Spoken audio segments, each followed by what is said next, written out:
Waifus, the thickest and most explosive-prone surprise that Japan brought to the US since December 7th, 1941. They have played such a massive part in anime and otaku culture that waifus have become a dominant aspect not just in Japan or the US, but all over the world. It is a valuable commodity that many in the world still lust and fight over to this day. Wars, economic blockades, religious persecutions, the birth of 4chan, other bad stuff, all of these acts of human atrocities were committed for the sole purpose of answering one question: who is best girl? Because these luscious, beautiful, 2D animated, big-tittied goddesses have captured both our hearts and our bodies the moment their existence came to be, and because of this, many will do whatever it takes to prove their waifu is somehow better than the other waifu, and many would argue that all this infighting dates back to the year 1981 with the release of an anime series called Urusei Yatsura, as this show was responsible for what many consider to be the birth of the original anime waifu, Lum, who was not only the first ever to answer to the question who is best girl, but also the first ever tsundere. Both this character and this show was so influential that it was more or less responsible for the birth of both the ecchi harem romance anime genre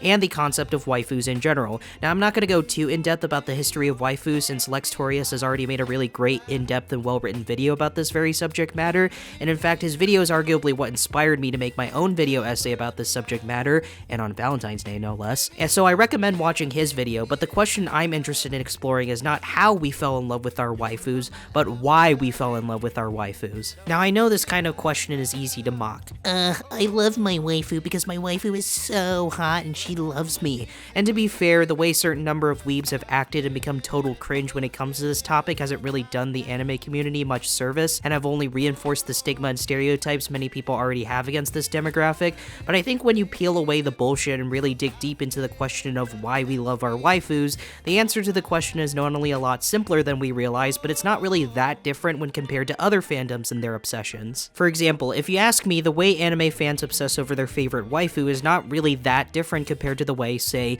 cinephiles obsess over their favorite movie stars or young teenage girls obsess over their favorite boy bands. Part of the appeal of someone like, say, Elvis Presley, aside from his music, was the way he moved his body and danced while singing, and something about his presence on stage drove lots of women and girls wild with passion and lust. It's a very similar reaction, and the reason why we as fans get this obsessed about these things, whether they be anime titties or Elvis titties, is because the fantasy that is fueled by our obsession and is built around these figures is a large part of our attraction for them. This is why we develop crushes for these characters, because crushes are based on the qualities we think someone possesses. According to psychologist Robin Rosenberg, the mind fills in the blank spaces between what we know about a person, making it easy to see what we want to see. So having a crush on someone like, say, Justin Bieber is as two-dimensional as having a crush on someone like Marin Kitagawa from My Dress-Up Darling. There is very little difference between these kinds of obsession, and the reason why many would think it's weirder to obsess over Marin than Bieber is because, again, the stigma against anime, and while there is some truth to this stigma,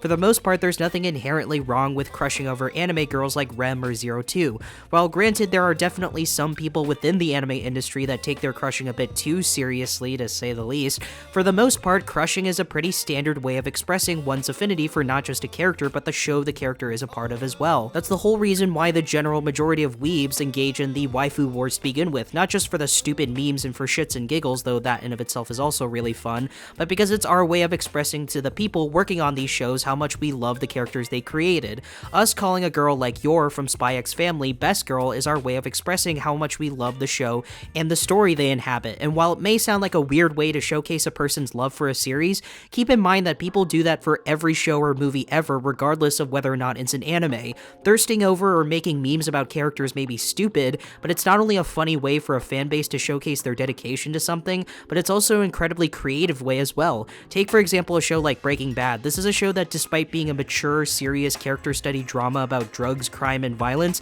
has every single aspect of its series memed so fucking hard that it's kind of incredible, and if you ask me, thirsting over waifus is a very similar thing to do. It's exactly why something like Chainsaw Man is so popular in the first place, because it's not just a really amazing show, it's because of, you know, the waifus. Actually, you know what? Calling them waifus does them a disservice, because they're not waifus, they're goddesses. They are perfect beings of perfection, and we do not deserve to breathe the same breath as them. We are nothing more than their pets, for us to play around with and use at our pleasure, and I swear to fucking God, if Makima doesn't bite my finger, let me touch her titties, and walk me around like a dog, or step on me right now, then I swear to God I'm gonna... Sorry about that. What was I talking about? But yeah, overall, the point I'm trying to say is that thirsting over waifus and crushing over them is simply a stupid meme way for anime fans to express their love for a certain show. And also, let's be real with ourselves for just 1 second if we haven't already, but another reason why we love waifus, other than all the other crap I just said, is that they're just really, really fucking hot. And I'm not saying that as some dumb monkey brain dumbass. Tons of manga writers and artists know who they're appealing to. For example, a 2020 survey conducted in the United States found that anime movies were generally more popular amongst men than women, with 13% of male respondents reporting that they found anime to be very favorable, compared to 9% of women who said the same. And it's no surprise that these are the results that came from the survey. Like, why do you think some of the most popular anime series of all time are shonen anime like One Piece, Fairy Tail, My Hero Academia, and Naruto? It's because they appeal to teenage boys who like muscle bros doing action and sexy big titty anime girls, and that's not an opinion, that's a literal fact. It's what fucking shonen even means. And I'm not trying to say that there isn't a female fandom for these shonen shows, there totally is, and it's huge, but the point I'm trying to make is that there is a big reason why there is such a huge sex appeal towards anime as a whole, and why a lot of young, budding, prepubescent boys like myself gravitated towards anime when we were younger.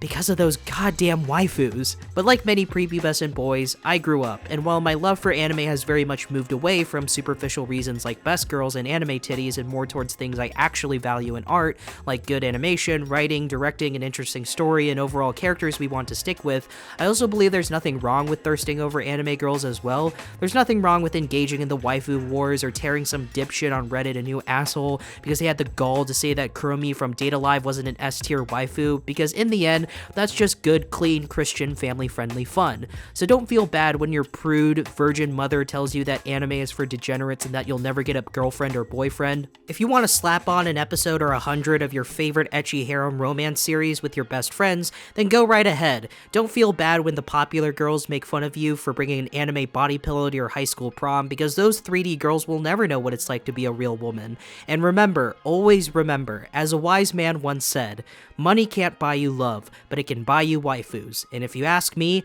that's even better.